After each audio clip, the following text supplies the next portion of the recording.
What's up, everybody? Welcome back and happy Skews Day to you. It's December 12th, 2023. I'm Trae, and that is not Mark. You see him, you see who it is. But before we formally introduce your illustrious co host, I did want to make a quick announcement. All right, while he's here, we got somebody had a pretty big birthday yesterday.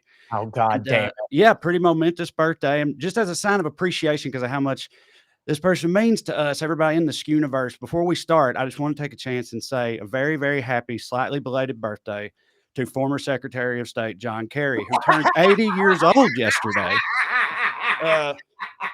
That's a big one. 80 years.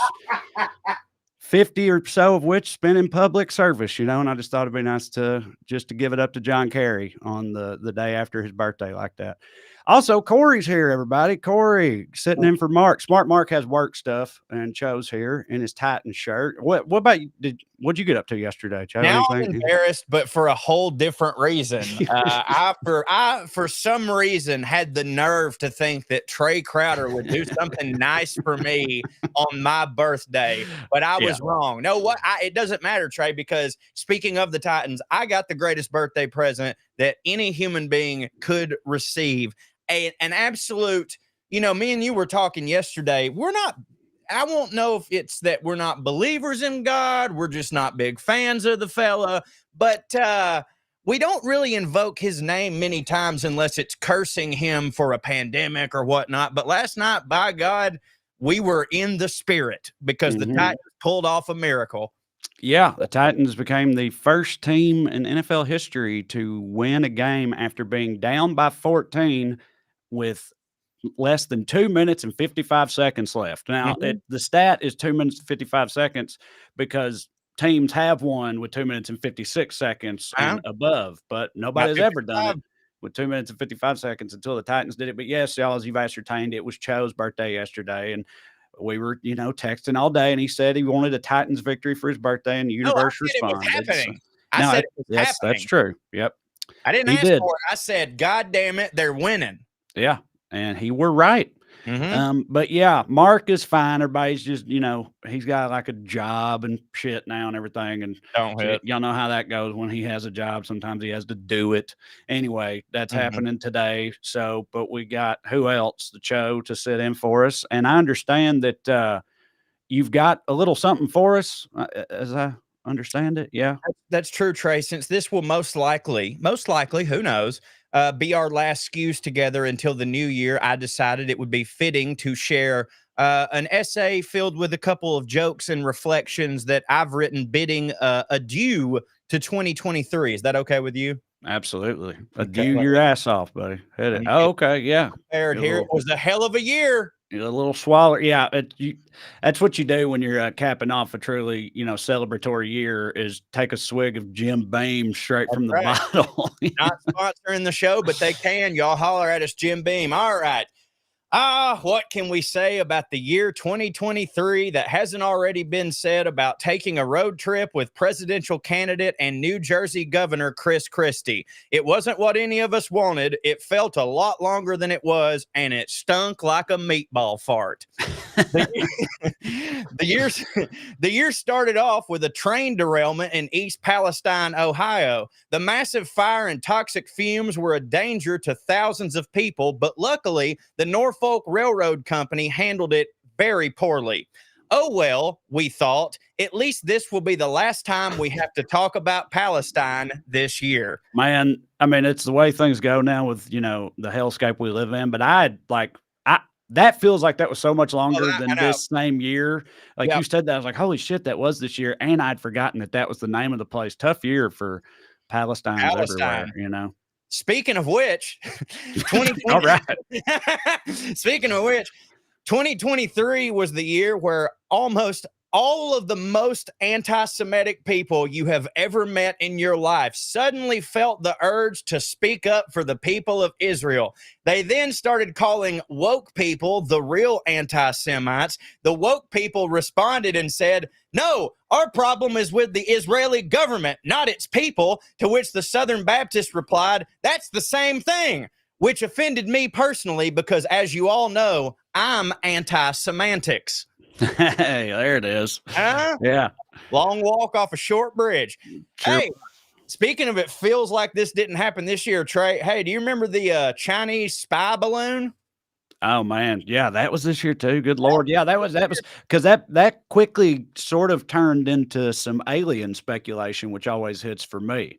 Sure Because all of a did. sudden there was a bunch of shit in the air, and people was like, "Is it aliens?" Nope, Yeah. the Chinese. But anyway, Chinese and a balloon. Yeah, it was. It seemed like many moons ago, but it was actually February of this year that a U.S. fighter jet shot down the suspected Chinese surveillance balloon off the coast of South Carolina. Though our military was the one to finally bring it down, they were not the first to shoot at it. That honor goes to South Carolina resident Ricky Lee Thompson, who said, I just thought it was one of them gay ass gender reveals. If I'd have known it was the Chinese, I would have reloaded. did people were like? Sorry to do this with a joke, but Ricky Lee there is he real? Or? No, I made that up. Okay, well, because I feel like there was people trying to shoot at it or wanted to shoot at it or something. It was like way out of the time. Maybe that's just America and that's just how we be. But in my head, because I feel like remember people making fun of them because it was so insanely high up in the air. It's like you can't shoot that far, and people were just like, "The hell I can't! I can shoot whatever I want." You know, they've had to pass laws either for or against shooting drones out of the sky in like Amazon packages in most states and stuff. So yeah, that's fun. Yeah, well, man, 2023 also a big year in music, Trae. Country musician Morgan Wallen had the highest grossing country tour, pulling in over $230 million. Not only that, he dominated the airwaves. 4 of his songs made the top 7 on the year's country charts, and he had the #1 most streamed song on Spotify. Not in country, the most streamed song on Spotify of all songs. But wait, there's more. He also became the first country artist since 1981 to top the overall year-end Billboard Hot 100 list. Such a shame that saying the N-word a couple years back stifled what could have been a great career. Yeah, indeed. No, he's been crushing. That's like yeah, it seems like, that's not a move most people would advise, saying the N-word in public, but I guess, if you're in the right industry, it can really take you straight to the moon, I guess. Do you know what's he had the biggest song of all songs across all genres this year? What's the name of it? Do you know? Something about the night. I didn't look any further. I got all the research I needed for the joke, and then you ever listen to his shit at all? His Isbell, like he's got a couple when he covered Isbell, obviously I listened to it and I was super happy because I like Isbell getting out there and more in the mainstream, and also Isbell donated all of the money he made to the NAACP, which really hit for me. But I have heard from some of my friends who have abandoned country lately. They're like, okay, but he's kind of one that there's a couple of his songs that, kind of go, and I can believe it. Yeah, well, that's what I was getting at, because I haven't really, fucked with him either. But, I was curious where he's at on the sort of Florida Georgia line scale. You know what I mean? Better than that. I would say for sure. The fact that he covered Isbell, he has to be better than that. To have that taste, man, wild year, Trae. June of 2023 gifted the world with a rare experience in a time when we seem more divided than ever, when we argue over everything from sports to politics to whether or not a fucking Barbie movie is offensive to the ever oppressed and marginalized straight white male demographic. We were suddenly brought together. In one shining moment, we all shared the same opinion. For the first time since 9/11, this country was united as one when we all laughed at those billionaires getting exploded in a submarine. Yeah. Imploded, I believe. I know you're not much for semantics. You're right. But yeah. Semantic, actually. But it does. And I feel like, would you rather be exploded or imploded? Imploded, you think? I feel like it's more because you just get smushed like a can like that. If you get exploded, there is a chance that you will live and just not have arms. If you implode, you die. You know what I mean? Because your organs, they explode too. But if there've been plenty of people fall on a landmine and unfortunately live. You know what I'm saying? I'm going imploded. It feels like you never knew what was happening. There's probably 0.2 seconds where you're like, am I getting ahead of? And then before you can even think it, you're missed. you're just a goo. mystified. You're just goo. Yeah. Which one do you think's more metal though? Imploded for sure. Okay. Yeah. Imploded, because exploded, like bombs are pretty metal, don't get me wrong. Yeah. But implosions are almost like freaks of nature. Right. They're more rare. They're more rare, and they require like you going to the depths of the sea, or you hearing a sound that like only birds can make or something, and it's like, oh, I didn't even really think about that when all this happened, but like how many other people have ever even been imploded? I wonder. It's got to be, I feel like a bunch of people have been exploded. I'm not going, like happens all the time. People start all the drummers from Spinal Tap. I believe that's what happened to them, but they're the only ones that I know of. But yes, in closing, Trae, 2023, it was a complicated year. Trump got indicted.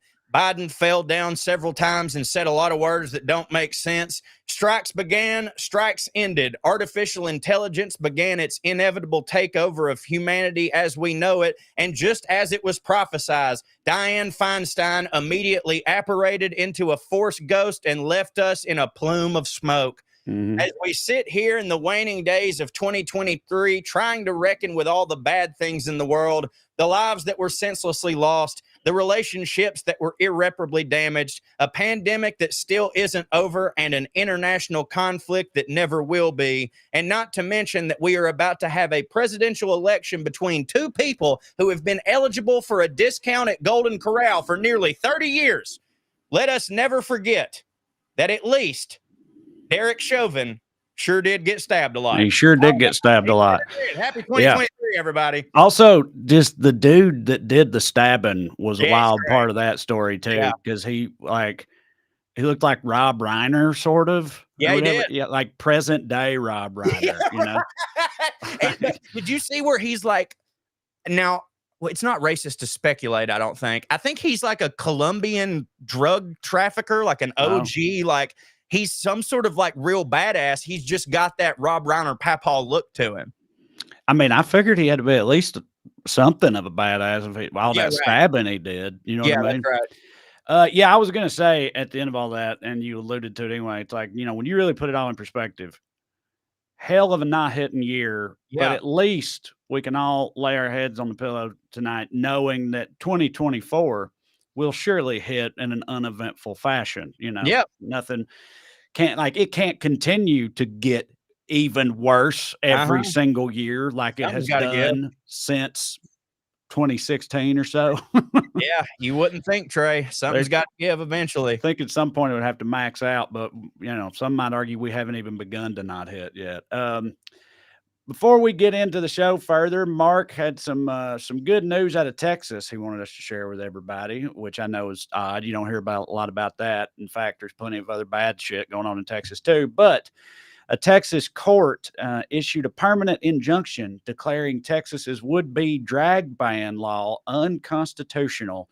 So drag shows have been protected in the state of Texas. This took the form of a big court case where drag queens testified in court, and one of them even twerked for everybody in the court because because the prosecution was trying to they were doing a thing, or the plaintiff, the defendant, whatever, the state, their lawyers, not the prosecution, were like, they're trying to be like, so twerking, tell us about that. Can you describe twerking? Would you perhaps demonstrate this for us if you wouldn't mind, thinking that it would not hit for everybody, especially because the judge was a old white fella in his 80s who was appointed by Ronald Reagan. Actually, I just assume he's white. I didn't see a picture of him because he was appointed by Ronald Reagan.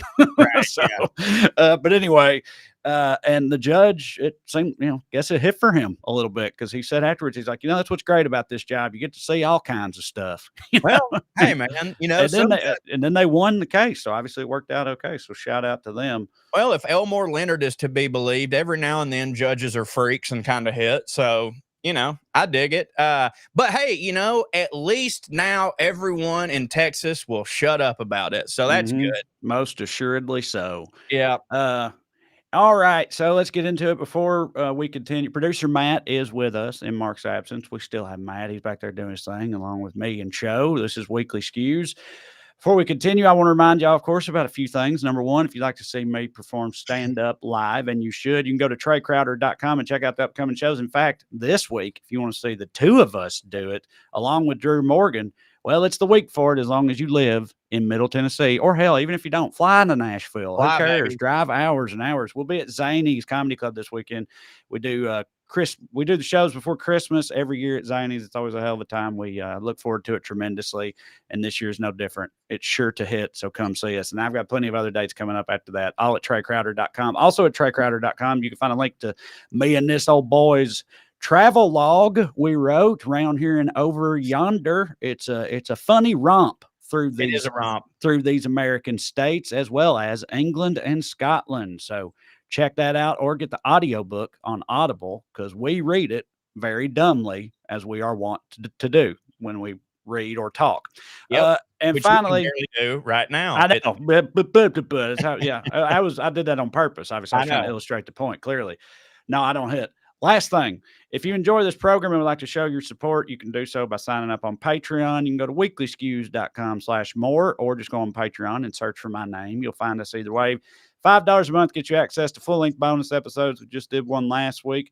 We do 2 a month, and we cover stuff. You know, we've always got more stuff to talk about than there is time to talk about it in. Well, we rectify that on the bonus skews. So get some more skews in your life and support the show in the process. weeklyskews.com/more. All right. As for tonight's show, the war on books rages on. Conservatives, never been ones to really be super into books, except for that one book that has formed so much that many of them also haven't read. They really going hard on books now. Right? And yes, Mein Kampf, yes, famously. They've really been going hard on books lately, as you may or may not have heard, and that crusade rages on. We'll talk about that. We got some salacious politician stuff for you, some scandalous news and whatnot along the way. But first, we begin with the Daily Dumbass. Matt, graphic, please. Tonight's DD, Joe Biden, for showing just how crooked he is by using the Justice Department to throw his own son in prison. Income. So we think that this is just the tip of the iceberg. We think there are many more crimes. And my concern is that Weiss may have indicted Hunter Biden to protect him from having to be deposed. Yes. In the What? House Oversight Committee on Wednesday. He indicted him to protect him. Yes. The classic rubric. He indicted him to protect him. I got it. Well, look, this whole thing's been about a cover-up. You've got two. That's why he serious indicted concern. him to protect him, to cover it up. Well, you indict him on the least little thing, the gun charge, and not paying taxes. He's facing like 17 The least little years thing in prison. Yeah, but look These what are he's felonies. done. Anybody else? Yeah, but look what he's done. So that's old Comer, James Comer, noted dumbass and Republican congressman. People taking to calling him Comer Pile on the internet, which hits me quite well. But he's the one leading the charge against Hunter Biden and doing a not super good job of it. I don't know how much of that you've kept up with, but like a couple weeks ago, he had a new bombshell to drop in the Hunter Biden investigation. He had blown the whole thing wide open. And what it ended up being was they found evidence that Joe Biden had made like 3 truck payments Joe Biden bought a truck for Hunter Biden, and then Hunter Biden paid him back for it after that. Man. And that was the whole thing. Well, but Hunter's gotten some more serious charges this time. He's been charged with 9 criminal counts of failing to pay your taxes, and that don't hit for them. I've always heard they don't generally like that when you do that. I was about to say, why ain't this Comer dude coming to bat for Hunter on the gun charge and the taxes thing? You know what I'm saying? I've already forgotten the exact details of the gun charge and how it worked, but it was basically the type of thing that any hardcore 2A person would be on his side 100% if he wasn't Hunter Biden, Of course. And these new indictments, they unveil a cornucopia of vice from Hunter Biden. They show that instead of paying his taxes, he instead spent lavishly on things like sex, drugs, porn, cars, luxury hotels, just hitting like a motherfucker, Yeah, just like the only cool Democrat left I in know, right? existence. Right. That's what's always funny to me about Hunter Biden. Anytime he comes up from them, is they always, it's sort of like Christians when they talk about the devil, they always Yeah. make him sound rad as hell. You know what I mean? I mean, he literally sounds like a rapper, dude. Like Young Yeah. Thug has verses about doing exactly this, not paying your taxes and fucking, Well, just getting I all mean, drugged and whored up instead. I hate to say this because we were just talking about how cool it sounds, but he also sounds a little bit like top Republican candidate Donald J. Trump. Like that is the shit that he was doing. And now, granted, we were all like, look at this shit. But here's the difference between us, though. Hunter's not running for president. If Hunter was running for president, we would have a couple issues with the gun thing and the tap. We would have issues with these, but he's not. And that's kind of been my thing the whole time is like, look, man, if we find out that this $800,000 he spent on pussy came out of my wallet somehow, all right, set it up. Me and Hunter will go. But if not, if it just came out of his own personal hit slush fund, I mean, I say more power to you. I mean, well, if you look at it like, if he ought to have been paying taxes instead of paying for hookers, then, it sort of did come out of everybody's pot a little bit because that's how taxes ostensibly are supposed to work. But he was like, some of it, he was like trying to write off on his taxes. Some of this, like some of this hooker and blow stuff. Like, he tried to write off a $1,500 charge that took place at a strip club. And on the basis of purchasing artwork, it says here $1,500 Venmo payment on August 14th, 2018. That payment was to an exotic dancer at a strip club. The defendant described the payment in the Venmo transaction as being for artwork.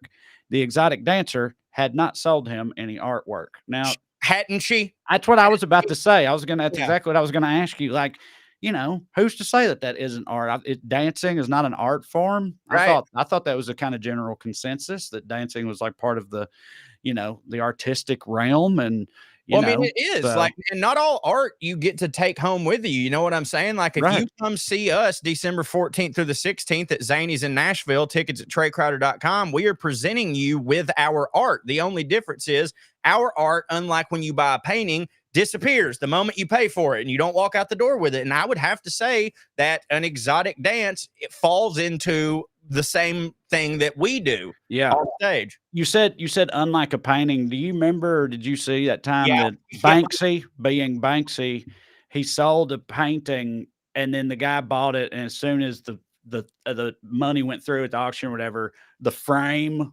fired up and just shredded the whole painting and dropped it out on the floor in front of him. It was, Banksy, he's a card, ain't he? He is a card. We actually talked about that on an episode of our hit podcast, Putting on Airs, which you can get wherever you get your podcasts. But yeah, I loved that. Yeah, it did hit. So anyway, the prosecutor said that some of this misconduct covered in these new charges for Hunter Biden occurred, quote, well after he had regained his sobriety, which I didn't even know that he had done. He was trying. Yeah. Hadn't been the impression I got. But anyway, their point being that, like, his contention is that his drug addiction fueled most of his most insane behavior or whatever.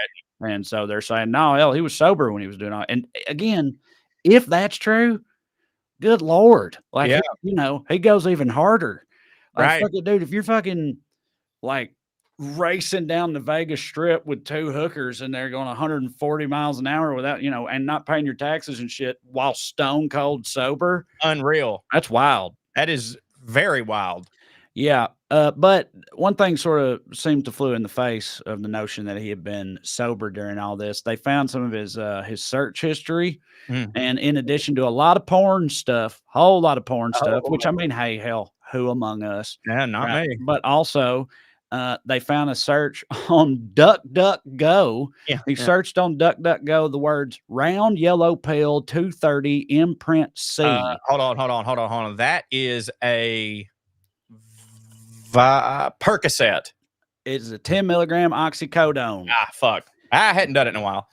And I was stunned that he needed to do that? See, to me, that proves that he's not a drug taker. He didn't know, right? He's looking at this, he finds this pill. He's thinking it's one of his vitamins because he's sober, trying to live a good life now. He sees it and he's like, whoa, before I take this, I probably better check to make sure that it's not a narcotic because I don't put narcotics into my body anymore. And then, as you can see, immediately afterwards, he jerked off to Blair Ivory.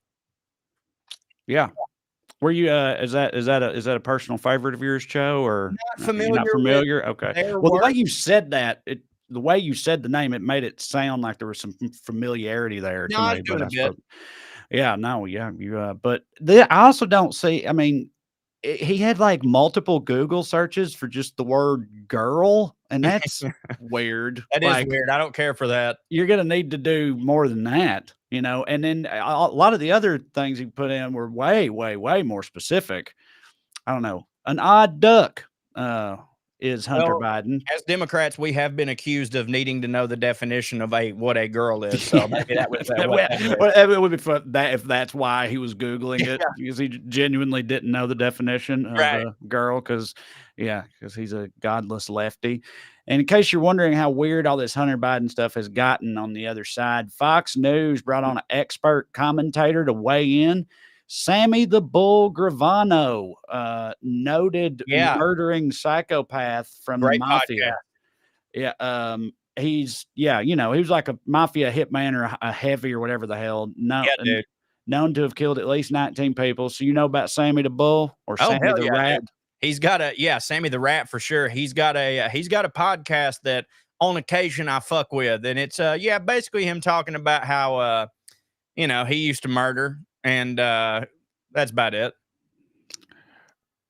In like what kind of fashion are we talking about? He He's got a talks about guy it. Does he talk about it like, oh, those were the days? Yeah, very much so, yeah. Really? Yeah. So basically he's got another, I haven't listened to this in a while, but he's got another guy with him that like, he's sort of his co-host, but really what he's doing is like, it's Sammy sort of like telling his biography through podcasts. So when the first couple episodes I listened to, like, this guy is kind of like probing him and like, let's start here. And like, this guy's kind of the POV character for us. Like, we don't know mob stuff. So Sammy, you're going to have to tell us when you said that, like, you sent this guy packing. Yeah. What does that mean here? He's like, well, I fucking, the guy, he did a thing and I didn't like it. So I sent him packing, Yeah.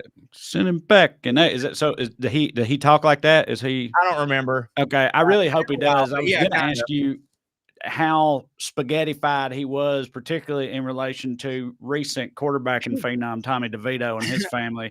I know we don't have a lot of sports fans, but I recommend you look up Tommy DeVito because he's like an he was undrafted, right? Or close to undrafted free agent who's been thrust into the starting quarterback position for the New York Giants. The only thing that makes that hit super hard is his name is Tommy DeVito. He's from Jersey. He still lives with his mom, and he is just one of the most spaghetti people you will ever meet in your life. And they kept showing his family and his agent, and they're all like, it's just dude, paisans and gabagool out all them other. Just he does this when he does something good. It's like it's wonderful. Also, when asked why he lived with his parents still, he was like, hey, it's 10 minutes from the stadium and mom has me cutlets waiting when I get home. And I was like, God damn it, I want to live with his mom. Hell yeah. So anyway, they had Sammy the Bull on because, they always talk about the Biden crime family, and they're like, this guy's an expert on crime families. And it's the same thing. Yeah, right. And he basically just parroted all the same shit that he probably heard on Fox News and then just went right back at him with it. Yeah. But speaking of Hunter and extreme politics horniness, Joe, do you know anything about Nancy Mace, Republican Congresswoman, South Carolina? Nancy Mace, no. She's part of the lunatic contingent. She was one of the crazy eights that voted to oust McCarthy and started that whole shitstorm. And she's just, real magnified and wild. She came under some fire a while back because she was at some kind of Christian conservative conference and she made a little crack about porking her fiance. On the stage. Oh, she can't do that. No, they're not married. Yeah. Right? So yeah, better have been in the ass, lady. Yeah, right. The poop hole loophole. Get it right. Them's the rules, Nancy. Them's the rules. Anyway, her said fiance, a South Carolina like entrepreneur and rich feller named Patrick Bryant, they have since split up. She's having a rough time. They have split up. It's contentious. They're fighting over a couple of beachfront properties they got down there in South Carolina.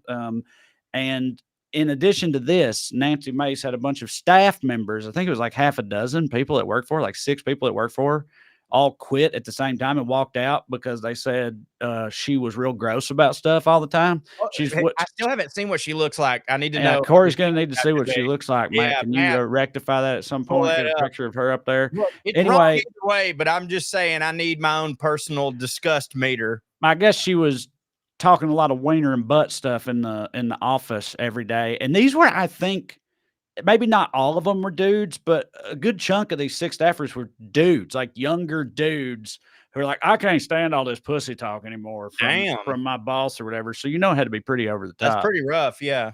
Yeah. Anyway, Matt, it might take Matt a minute. We'll see. It's okay. There we go. There it is. See, look. Hell, what are you going to do? What are you going to do? I mean, unless these are like these super like men's rights kids who are like, no, God damn it, if we can't do it, this bitch can't do it either. Like, I could understand that. You know what I mean? But like, yes. I mean, goddamn, like, I don't know. Look, she don't hit. I'm just saying, I've heard worse. Yeah, no, of course. It said she has a mouth like a carp. All right, we got an honorable mention for Daily Dumbass here. You're going to like this one, Cho, I believe. This one, I like this one. But the dumbass is, all the troops who died on D-Day for not being brave enough to instead stand somewhere in the vicinity of Hillary Clinton. Listen to our boy, Donald Trump. This is good. But I went onto that stage just a few days later, and a general who's a fantastic general actually said to me, sir, I've been on the battlefield. Men have gone down on my left and on my right. I stood on hills where soldiers were killed. But I believe the bravest thing I've ever seen was the night you went onto that stage with Hillary Clinton after what happened. And then that woman asked you the first question about it. And I said, locker room talk. It's locker room talk. What the hell? What are you talking? Locker room talk. So that was not a great... the specific context. Yes. Grab him by the pussy stuff. So like that had just come out. Yeah. Still so wild that just kind of never mattered at all. Like considering the context of it, like it was spun so perfectly because like, every Republican I know, I mean, just hook, line, and sinker took it as like, they were like, oh, so you got a problem with the word pussy? And it was like, that's not what anybody's mad about. But they were just like, I thought y'all were liberal. Y'all don't mind cursing and stuff like that, but he can't say pussy. And they would never get off of that. Like to them, that's what we were upset about. And they just thought we were the biggest chicken shits ever. But yeah, you're right. I can't believe it wasn't much either. But like in hindsight, it's like, shit, that wasn't nothing. Oh yeah. Well, no, I mean, yeah, that really portended the flood of bullshit that was to come. The whole Teflon Don shit. He does so much wrongness and badness that you just can't keep up with it all, and he just overloads you with his bullshit. But anyway, yeah. So he said that like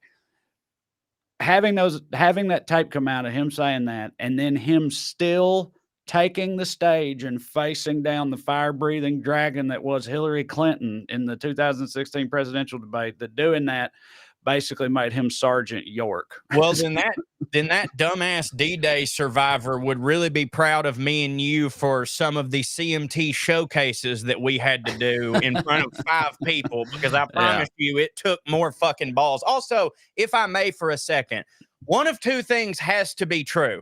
All right. If Donald, either this is, he never meets these people and he completely makes it up because he never says their name, right? He never says their name. It's always just some guy, right? Yeah. Some guy. So either he's completely making it up or he has forgotten the name of a World War II hero. So either way, fuck him. You know what I mean? Yeah, for sure. Speaking of fuck him, you heard his new scam? It's a spinoff of a previous scam, but he's got gold coins. It's got a new twist. That's not too far off. You remember his NFTs? Yeah. All right, well, there's an update. Hit it, Matt. I have an all new stunning cards, and here is the best part. I'm doing two important things for my Trump collectors. For the first time, we're creating a real physical Trump card. Purchase 47 digital cards, and we'll mail you a beautiful trading card. It is an authentic piece of the suit I wore when I took that now famous mugshot, and it was a great suit, believe me, a really good suit. It's all cut up, and you're going to get a piece of it. I'll be autographing some of them. Right. A true collector's item. This is something to give to your family, to All your right, kids. turn it off, friends. Matt. Go ahead, Joe. What do you think?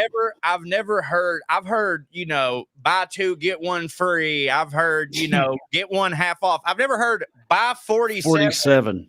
Get one deteriorated garment. Real one. Like, what's also the 47 are fake. They're not real. They're NFTs. They don't Screenshot. exist in the real world. It's like by just with one simple purchase of 47 digital pictures of me with abs, But I'll also, send you one actual physical piece of clothing from but how dumb do these people have to be to think? Like if you go, okay, let's say hypothetically you're getting a centimeter of suit, right? There's only so much of that can go around. Do you really think that Trump is only actually going to sell as many of those digital things as he can allow before the pieces of his suit runs out? Like, you're not getting that fucking suit. That is not real. I mean, he definitely totally would and will do that if it becomes necessary. But those 47 cards or NFTs you have to buy, it totals like $4,600 or something like that. Oh God. Yeah. So he's probably, and I think also if you buy all of them, you get that, and also you get to like go to Mar-a-Lago and stuff, or maybe but anyway, like I don't think he'll have that many takers just out of necessity. I know that they'll give him all the money they have, but now we're running a lot of money. Now we're running into a problem where I don't know the overlap of his type of supporters, because like we know that it's not everybody wants to just go, it's just the dumbasses from the South who are poor and toothless. We know that's not true. It's every version of white person imaginable is his fan base, right? But the ones with money aren't gonna buy a fucking trading card. Like only the slack-jawed yokels would be interested in this, but they don't have $4,600. So who the fuck? What? This is middle management. This is the only people. Michael Scott's buying this. That is exactly my read on it too. I was going to say, like, the people that like would be very easily capable of dropping $5,000 on these NFTs will just write like a campaign donation check or support some PAC or something and fuck it. You know what I mean? They're not going to buy this shit. And the people that are super into these, seems like it'd be more of a stretch for them. Matt, do you quickly have a picture of one of them just so we could see? This is what you're getting right here. Lightning hands. He's always so shredded in these dudes. Can I tell you something? You're my best friend in the world. I love you. I do. I love you more than anything, Trae. And also, while in hindsight, I don't love him as much as I did when he was in there. I like Obama. As far as presidents go, I like Obama. However, all that being said, if I walked into your house and I saw that you had an Obama trading card that looked like that, I would make fun of you until I could not breathe anymore. Like, I don't understand it. It makes no sense to me. Yeah, no, I agree. I mean, we generally don't do that because it's not like a cultish devotion. That's only true for him or like whoever ends up taking his place. Yeah, right.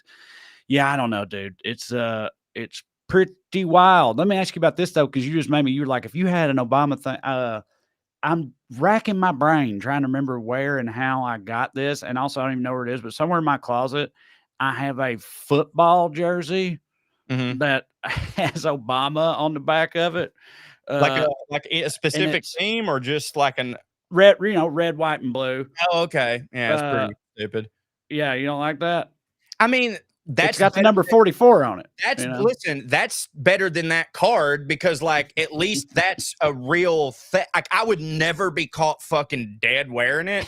But like, I could see like you went to a campaign rally, they were handing them out, whatever. But like a card, And by the way, Obama, the way that Trump looked in that picture, Obama actually has kind of looked like that in his life. Like he's been kind of swollen, looked at. And that's the problem for me. If it was a regular, like if it was actually a picture of Donald Trump, I would think it was less stupid. But like their fascination with making him look jacked. The only thing I like about it is that it's them admitting that how he actually looks don't hit. Right. Yeah, Yeah, right. exactly. That's what I like about it. Yeah, no, somebody gave me that jersey, I'm pretty sure. And but yeah, I just remembered that I have it in there somewhere, I think. Or maybe I've since regifted it. I don't know.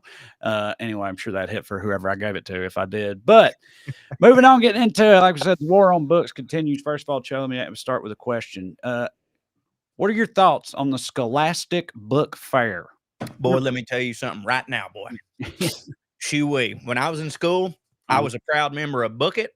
I was a proud accelerated reader. And when that goddamn Scholastic Book Fair came, I couldn't wait. We were all so excited. There was a smell to it. You know, when you walked in and they had everything set up, there was a smell to it. I couldn't get my hands off the goosebumps. I had to have them. We would also get remember they had the airplane where you learned to make a paper airplane and shit like that, draw cars and stuff. Like every single thing about the Scholastic Book Fair was what made being a kid fucking awesome. I am such a goddamn fan. Right. I have fond memories of it. It was the best. Well, that is exactly what a godless groomer of a liberal like you would say, because turns out Scholastic Book Fairs are, in fact, of the devil. Really? And are playing a major role in the deterioration of our children's minds and souls. Yeah, I hate to be the one to tell you that. No, it's because of well, I'll just tell you. So a school board in Texas, the Conroe Independent School District, they held like a meeting or whatever, people come and speak at it. And a 20-year-old woman named Lana Burkhart appeared before the school board and gave her testimony. And she testified that when she was 11 years old, she got a book at the Scholastic Book Fair called Drama. And that book introduced her to, there's a drawing in it. It's an illustrated book of two characters kissing, like a prince and princess type. There it is. You can see it. Okay. That. And that picture, it's a man and a woman. I don't see the problem. That picture when she was 11 led directly to her developing a crippling pornography addiction. This was the gateway kiss into all sorts of depravity, online and otherwise, and it ruined this poor woman's life, she says. She immediately started looking for other books that give her a similar pleasure, which led to internet searches that she will, quote, never forget. She says by the time she was 13 years old, her porn addiction had left her depressed and suicidal. So, well, let me tell you something. I went to them same book fairs. Never once did my dick get hard when I was looking at any of them books. No. But I will say that my crippling porn addiction started with the currently WWE, then WWF, when Sable came out, took her top off, and she had handprints painted on her titties. I need momentous day from Vince McMahon. They are the devil. Go after them. By the way, I'm just kidding. Not only are they a very litigious company, also I'm being sarcastic. That fucking picture, again, I thought that like the only types of cartoons they were having a problem with is when like, oh, there's a lesbian in the Lightyear movie, or like Velma's going queer or whatever. But like, that's exactly what they've said they wanted right there. Is like, that is a boy and a girl kissing. What the fuck do these people want? Well, I'll tell you exactly what they want. They want the Scholastic Book Fair to be no more, but more specifically, they want it to be replaced with a different type of book fair from a company called Sky Tree Books, which is owned by a company called Brave Books. Well, that's Christian, which is affiliated with Kirk Cameron. Lifeway? Are they life? I don't know about this, but what I do know is this lady who made this testimony in front of the school board, she works for Sky Tree Books. Like she works directly for them. So it's like Mark pointed out in the outline, it would be like if someone testified that Coca-Cola makes you gay, and then you find out that that person worked for RC Cola. My name is Jerry. Yeah, my name is Jerry Pepsi. And hold on, Mark did the outline for today's show. Mm-hmm. You're so worthless, man. Well, hey, that's what He's trying to work. I told him he didn't. I told him he didn't have He to. He just loved did it. Matt also offered to do stuff, and Mark was like, "Matt, under no circumstances do you touch that document." You cannot let Trae do this. That's The not what he show must said. live. But no, he did it. We told him not to worry about it, and he fucking did it anyway. And since he did it, loves it. I'm using it. But He's anyway, an RA. so this lady works for a company that is trying to, take the place of Scholastic Books with their own Christian book Right. offerings. Everything's always a fucking grift. Furthermore, she's got that Scholastic Book Fair that turned her into a horn dog or whatever. Turns out she also was homeschooled. So, like, maybe her mom mail ordered Scholastic Book Fair options. I don't know, but also, what type of porn did she get into if that was her starting point? You know what I'm saying? Like, yeah, seems to me it'd be a pretty far cry from that to like gaping buttholes and that's stuff. what I'm but, saying. Yeah, right. Yeah, like nobody's shoving nothing nowheres in that. You know. All right. On you. So this other company that wants to take the place of Scholastic Book Fairs, they offer good Christian written entertainment for our children. But it's not just Christian, of course. It's straight up right-wing propaganda. Let me tell you about a couple of the books that they offer, among many, many of them. They've got a book called Elephants Are Not Birds. All right.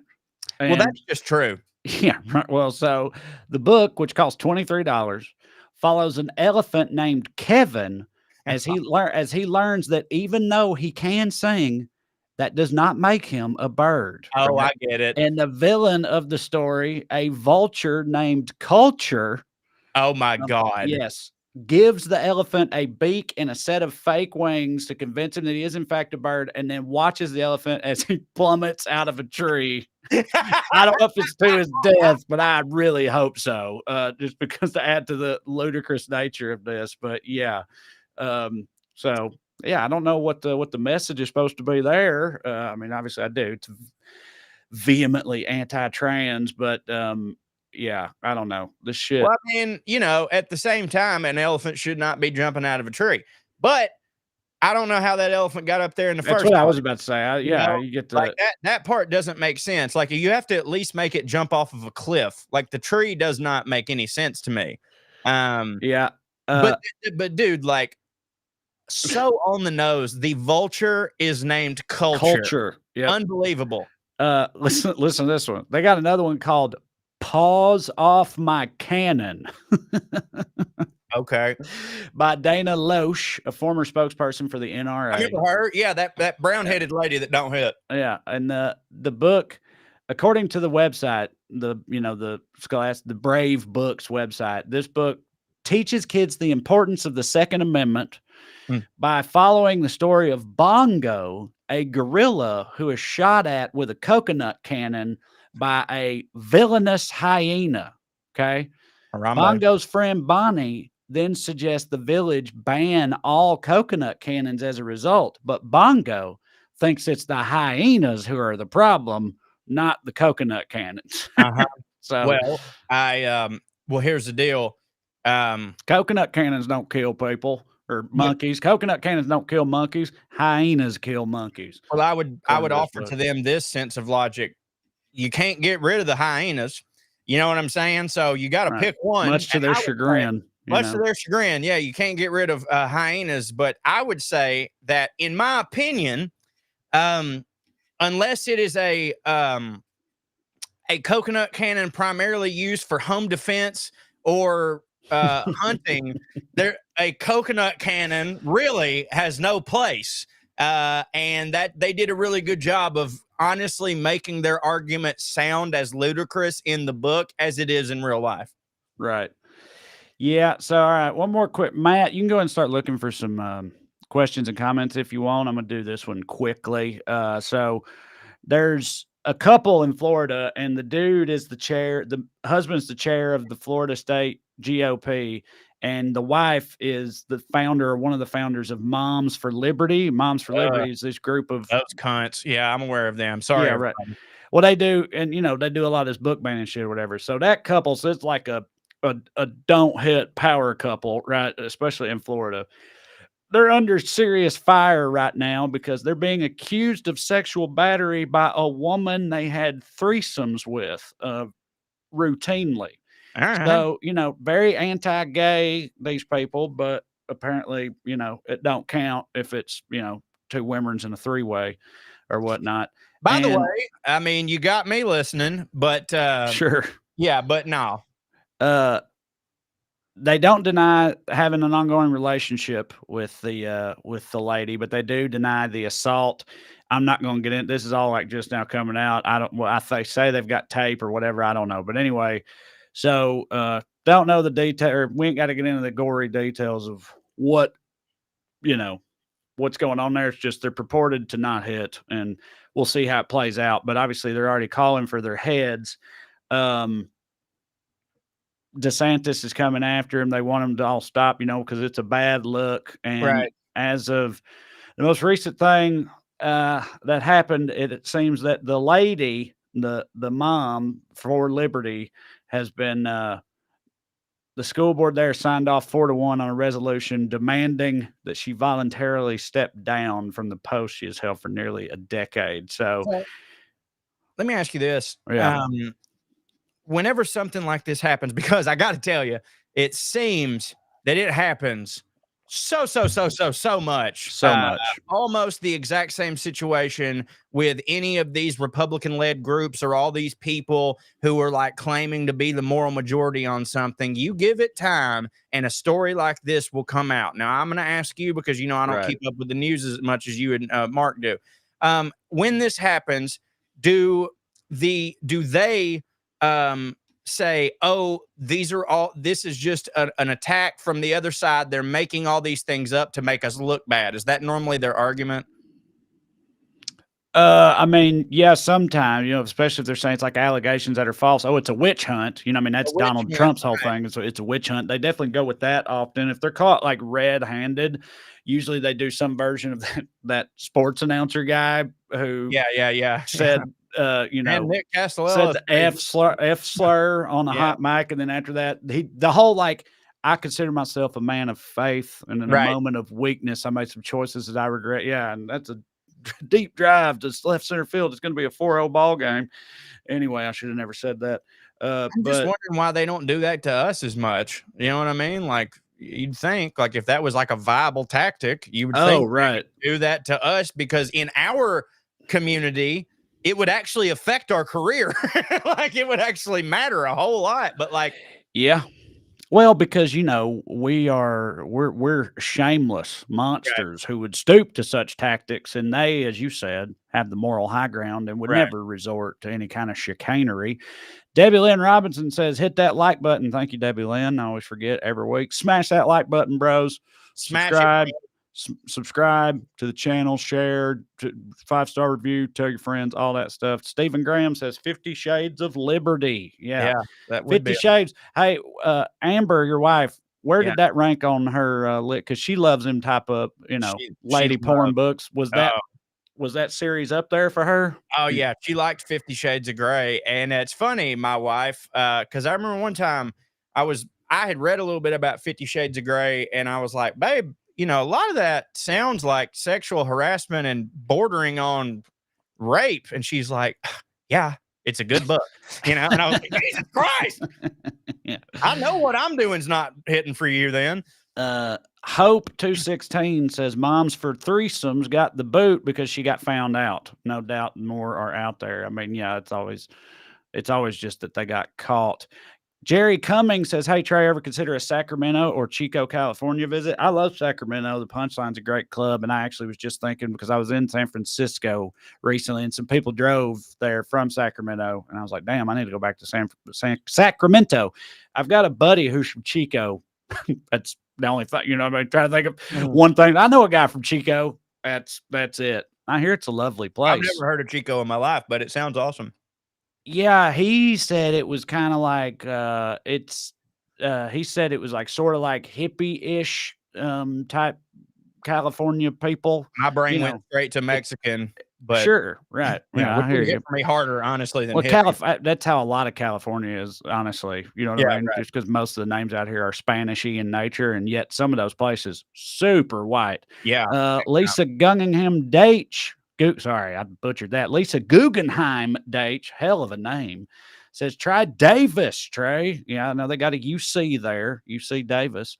Damn, there are other places in California, huh? I should go to some of them. Yeah. Lola Pudinsky says, yes, come to Sacramento. Okay, I will, guys. I'll see you there at some point. I'll tell me agent to make it hop. Okay, Pamela J says, come to a lot of Sacramento love. Hammering you on Sacramento. I know Matt. I don't know what Matt's vested interest in having me go to Sacramento is, but he seems to be pretty in favor of it. Typically, this is the part where Matt would also put up a comment about how hard he hits. You know? No, like I know.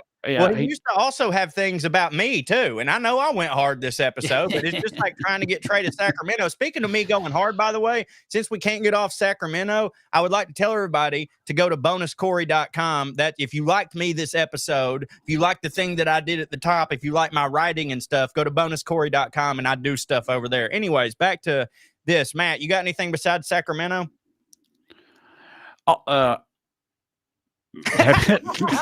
Debbie Robinson says Matt is working hard. Yeah, we know. Indeed he is. Always working hard. Matt is awesome, says Lola Pudinsky. Matt, you think you cute, huh? He do. Mm-hmm. He do. Yeah, I was going to ask. You said it's bonuscorey.com? Mm-hmm. But if anybody's been around for a while, they can still use any of the previous 14 URLs you had as well, right?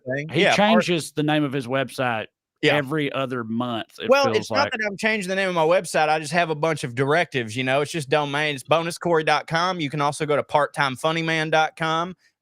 Corey writes for you. CoreyWritesForYou.com. You can go to all I got more. I just can't remember, what all they are. I signed up for Corey's newsletter. Good stuff. Thank you, Just Jucka. Just Jucka. Yeah. Don't mind me. I'm Just Jucka. That's it. Just doing some Jucka stuff. Yep. Classic Jucka. Oh, you got your Christmas shopping done? All done, buddy. We drew names this year. Greatest thing our family has ever fucking done. You're not kidding? You really do have it all done? Yeah. Because I only had one person to get for. Because like I said, our family drew names. It was fucking awesome. Oh, yeah. Now, I haven't done the real important time of year is my mom's birthday is the day after Christmas, which means that she perpetually gets shit on by everyone because by the time it's her birthday, everybody's like worn out. They've got Christmas fatigue. So I know. I get it, but like because of that, I always try to go like extra hard for mom. You know what I mean? So like that's really the shopping I got to get done. Yeah, because one of my sons has a birthday right after Christmas, and I've always felt pretty bad about it. But you know, what are you gonna do? I couldn't help when he popped out. Hell, I mean, I guess I could have with foresight, but you know, that wasn't how I was rolling at the time. Condom. Yeah. Right? Yeah, exactly. Mike on YouTube says Christmas is easy when you don't practice it. Well, I assume it is, Mike. And if you're, you know, you could be Jewish, you could be a Kwanzaa feller, or you could just hate God and stuff. Lisa Guggenheim Date says drawing names is awesome. It truly is. And we've never done it, but man, it was great. Do you feel like it puts any kind of like additional pressure on you since you only that one gift? And so like if that gift don't hit, because man, my gifts oftentimes not really go over like a lead balloon. That's just because Katie's a bitch. Like that ain't nothing on you. You're a great gift giver. You've given me gifts all the time and every single one of them hit. But no, I don't feel the pressure because like the person that I drew, I would have also been getting something for them this year anyways. And like, I know what they like. Like my point is like, I've been getting gifts for everybody and I knock it out of the park all the time. So like, no, now that I just narrowed it down to one, like I could really get him to hook up. Edward Westerfield said, you're a good son, Corey. He's commenting on your politeness, everything right as you were saying that Katie is a bitch. Just so everybody knows, he would have said that in front of Katie. Yeah, right, exactly. I know her like that. It's totally fine. Yeah. I also once made Paige cry because that's my sister, for those of y'all listening don't know, because I bought her a real nice peacoat, but it was a large, and she thought I thought she was fat. Right. She were pregnant at the time, weren't she? No, this is years ago. Okay. Large is the normal size. I know for a coat, I feel like you want a coat to be a little bit bigger, right? Bigger. Coats and hoodies and stuff, you get like a size up. Yeah, I thought. You know how sensitive I am about my weight. If you got me an extra large sweatshirt, I'd be like, hell yeah, that's exactly like I'm a large in most things, but like sweatshirt, fucking A, extra large. Guest house writer says the house decorations looked awesome, and Corey's vids via the newsletter. I believe I put out the video of me and my mom cooking sweet potato pie, which also appeared on an episode of Putting on Airs. I gave it to them early on my newsletter. That's just one of the perks you get for being at bonuscorey.com, baby. Jovino says Corey's newsletter is dope. There you It go. is. You heard it here, y'all. Go Good to Corey, stuff. go to bonuscorey.com. Also, go to weeklyskews.com/more and sign up for our Patreon if you want some bonus Skews episodes. Go to TraeCrowder.com. Check out our upcoming dates. If you're anywhere near Nashville, Tennessee, come see me, Corey, and Drew this weekend. Otherwise, when I come near you, hopefully Sacramento before long, you couldn't see me. Go to TraeCrowder.com. You can find a link to our book, Round Here and Over Yonder, on the website as well, and listen to our other show, not political at all, silly talk about fancy shit, Putting on Airs. Check it out. That's it for me. Corey, you have any? Fancy. That's right. Yeah, I just, I'd already mentioned my newsletter, but to tell anybody who's still on the fence, I'm currently working on a Southern adaptation of Charles Dickens' classic A Christmas Carol that will be released exclusively on my Substack, which you can find at bonuscorey.com. Fart. There we go. All right. Thank you, as always, Joe, for filling in for Mark. We very much appreciate it. And thank y'all for watching. You keep coming back on Skews Days, and we will too. We'll see you next week. Love you. Bye.